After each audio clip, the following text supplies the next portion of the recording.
Bienvenue à la croisée des chemins avec Level Up, le podcast pour passer au niveau supérieur.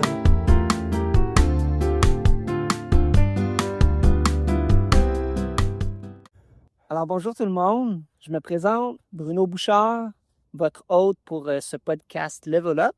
Je suis cofondateur de Coaching Carrefour et aujourd'hui, je vous reçois à l'Espace Tonique, un fabuleux espace ou forêt plutôt urbaine, là, où vous pouvez venir vraiment vous ressourcer. Puis quoi de mieux que de parler de ressourcement aujourd'hui avec mon invité spécial? J'ai Damien Planté ici, également cofondateur de Coaching Carrefour.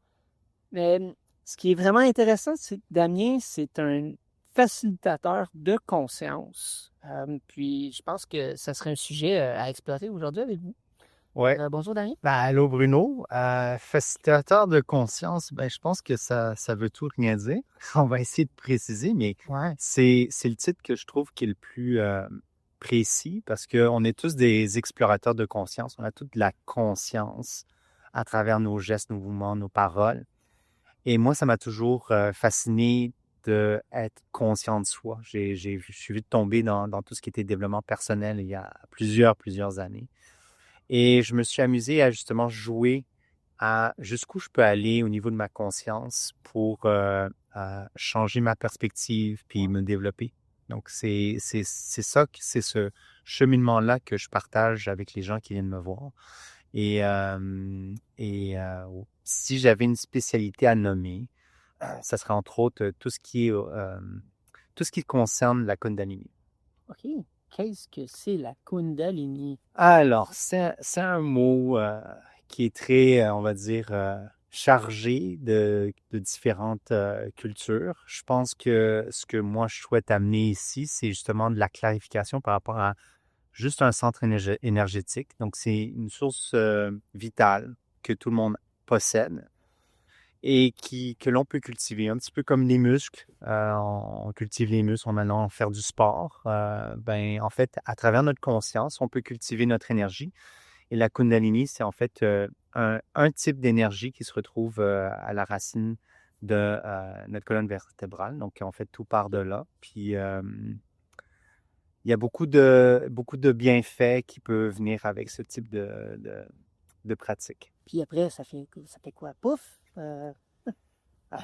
Ça part de la colonne. Ouais, donc oui, ça monte, etc. Donc là, il y a plein de... tu sais, j'invente rien ici. On peut trouver plein de formules, de structures, de philosophie sur Internet. Moi, ce que je partage, c'est plus on va dire une expérience contemporaine de quelqu'un qui habite dans une ville en Amérique du Nord qui lui-même en fait fait son propre cheminement d'ouverture de Kundalini. Donc, en fait, dans cette expérience-là, je dépendais de personne. Par contre, je savais que si je croyais fondamentalement à un certain processus et que je le faisais, on va dire, avec rigueur, j'allais atteindre un certain résultat. Et donc, j'ai créé un produit où je me suis moi-même expérimenté en le faisant et j'ai vu que ça marchait. Et donc, après, ça, c'était en 2010. Et là, au bout de plusieurs années, quand j'ai réussi à le compléter, j'ai commencé à l'offrir à mes clients. Écoute, tu as dit tellement de mots intéressants. Tu as parlé d'exploration. Tu n'as sûrement pas atteint, justement, la finalité en soi. C'est un beau parcours. Tu as dû commencer à quelque part. Oui, puis je suis loin d'avoir fini. Mais oui, j'ai commencé quelque part. J'ai commencé... arrivé là, ouais. C'est sûr que je dirais que chaque personne qui se pose énormément de questions, c'est qu'à un moment donné, il y a eu un événement déclencheur ou des événements déclencheurs. Moi, c'était clair que je travaillais en informatique, puis je me posais beaucoup de questions. En informatique? Il y a tant du concret au Kundalini. Wow. Ouais. Donc, je suis parti de la technologie que j'adorais. Mais on va dire mon mode de vie me convenait plus par rapport à le stress que j'avais au travail, ou du moins comment je le gérais plutôt. Ouais. mes passions. J'étais un fan d'art martial, etc. Puis après, j'ai eu mon premier enfant. Tout ça m'a mis face à une certaine crise où j'ai réalisé que il y avait du stock à recabler, à réaligner. Puis à partir de là, j'ai suivi plein de cours et j'ai commencé à lire, écouter des podcasts, écouter des vidéos. Et je me suis moi-même construit à travers beaucoup de différentes expériences. Donc, je dirais que c'est une combinaison aussi d'études. J'ai fait de la naturopathie, je fais de la massothérapie. J'ai été entraîné par des chiropraticiens, des ostéopathes. J'ai fait de l'acupuncture. Donc, je me suis amusé un petit peu dans tout ce qui était thérapie holistique. Tu as fait le tour. Que holistique, quand même, c'était assez complet. Quand même. Oh, oui. Oh, oui. L'énergétique, bien sûr. Puis, me voilà devant des accomplissements, des clients satisfaits du chemin que je proposais. Et puis là, maintenant, c'est ça que j'offre à Coaching Carrefour, c'est-à-dire une exploration de conscience. Du corporatif au Kundalini, quand même tout un parcours. Oui, c'est particulier. Dis-moi, ça serait quoi que les gens se posent comme question par rapport à ça, au Kundalini? Je pense qu'il y a beaucoup de peur parce que je pense que quand on ne connaît pas, ça fait peur. Aussi, je pense qu'il y a beaucoup de personnes qui ont écrit sur les impacts de faire ce type d'entraînement un petit peu trop à la va-vite, là. Je pense comme toute chose, tu peux aller t'entraîner au gym puis te blesser. Ben oui. Ça va la même chose avec ce type de pratique-là. C'est-à-dire que je pense que si tu connais pas trop ça, tu as besoin de quelqu'un qui va t'aider. Donc, quelqu'un qui a fait le chemin. On parle beaucoup de mentorat là, à ce niveau-là. Donc, c'est un peu mon offre de service. C'est-à-dire, mon but, c'est d'aider les gens à pas faire les mêmes erreurs que j'ai faites. Ça aide. Ça va vous faire gagner du temps, en tout cas. Comme l'analogie, finalement, de la personne là, qui arrive devant un banc de neige, vient de tomber de la neige, puis tu as le choix de prendre déjà une trace toute faite où quelqu'un a passé ou finalement faire ton chemin. J'imagine que si tu fais ton chemin juste à cause de l'ego ou peu importe, c'est plus long. Oui, puis c'est sûr que les challenges seront au rendez-vous, mais c'est des challenges pour faire grandir anyway. Donc, c'est toute personne, chacun son chemin, mais avec des perspectives. On est tous des reflets. Puis le but, c'est de s'entraider à travers ce miroir de reflets, c'est ça. Ce serait quoi le conseil que tu pourrais donner à quelqu'un qui devrait commencer son parcours ou qui serait intéressé? Je pense que c'est de suivre ce qui l'excite le plus. C'est-à-dire que des fois, on est attiré par quelque chose. Puis moi, dans la formule que je donne à tous mes clients, c'est de suivre justement cette énergie-là. S'il y a quelque chose qui te fait lever le matin, s'il y a quelque chose qui t'anime au niveau du cœur et que tu sens que ça déborde, tu es sur le bon chemin. OK. Si je comprends, si tu as comme un genre d'appel puis tu sens trop plein d'émotions, c'est peut-être justement C'est un cri du un cœur. indicateur. Ah, il y a un cri du cœur. Ouais, c'est comme, j'ai envie de le faire, puis il faut, parce que souvent, cet appel-là nous propulse au-delà des limites qu'habituellement on a. Et il faut justement utiliser cette opportunité-là comme un tremplin.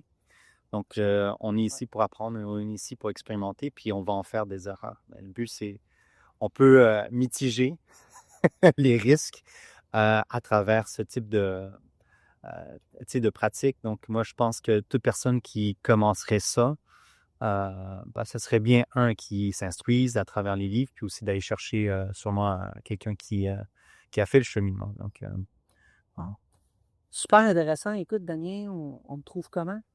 On veut en écoute, savoir plus? très simple. Je me suis affilié avec Bruno Bouchard à Coaching Carrefour. Oui, Bruno Bouchard. Ça tombe bien. Je le connais, moi aussi, je peux lui dire. Et à travers la plateforme où on offre des cours en ligne, des cours sur place, comme aujourd'hui à l'Espace Tonique, on a plusieurs super ateliers qui est en fait une des fondations. Les gens ne le savent pas, mais je prépare déjà les gens à, justement, s'ils avaient envie d'ouvrir leur Kundalini et faire ce processus-là. C'est quoi le plus grand bloquant, finalement, pour l'ouvrir, ce Kundalini-là? Puis c'est quoi le lien avec Écoute, cette atelier-là? le plus grand bloquant, je pourrais pas le dire parce que c'est pour chaque individu, mais je pense qu'il faut des bonnes fondations à la fois physiques, émotionnelles pour être capable de gérer ses émotions à travers toutes les crises qui pourraient se passer, et être capable d'être assez agile au niveau de ses croyances, de son mindset pour ne pas rester cristallisé, figé dans une manière de penser et surtout aller chercher l'aide de son intuition. Ouais. Ce que j'entends bien, en tout cas, ce qui résonne en moi, c'est les croyances avec lesquelles on a grandi, puis des fois qu'il faut réécrire à la limite. En tout cas, vraiment, là, j'invite tout le monde, si vous voulez en savoir plus, justement, à aller voir Damien sur le site de Coaching Carrefour. Ça va me faire plaisir de vous expliquer un peu plus profondément la... J'ai envie de te réinviter. Écoute, un invité hors pair. Mais de te réinviter peut-être pour parler des mythes. Il y a sûrement des mythes parce que là, on parle de concret, corporatif, croyances. Oui. C'est pas pour tout le monde. Puis, peut-être que oui. Mais il y a sûrement des mythes qui empêchent les gens peut-être soit à s'intéresser ou à ça. Puis je pense que ça peut être un sujet intéressant. Est-ce que tu t'accepterais de nous en parler à une Ça prochaine va me fois? faire plaisir de débunker toutes les... Débunker. Ouais, ça, c'est dans le nouveau dictionnaire. Je suis sûr que ça va être un terme français. Bientôt adopté. tout ce qui, en fait, limite les gens à choisir ce type de cheminement-là, qui est une activité comme une autre.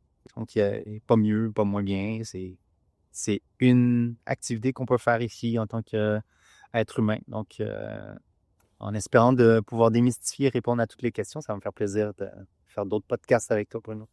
Ben écoute, bon succès, puis à bientôt, mon cher. Merci, Bruno. Donc, merci d'être à l'écoute, puis suivez-nous pour notre prochain podcast. À bientôt. À bientôt. Coupé.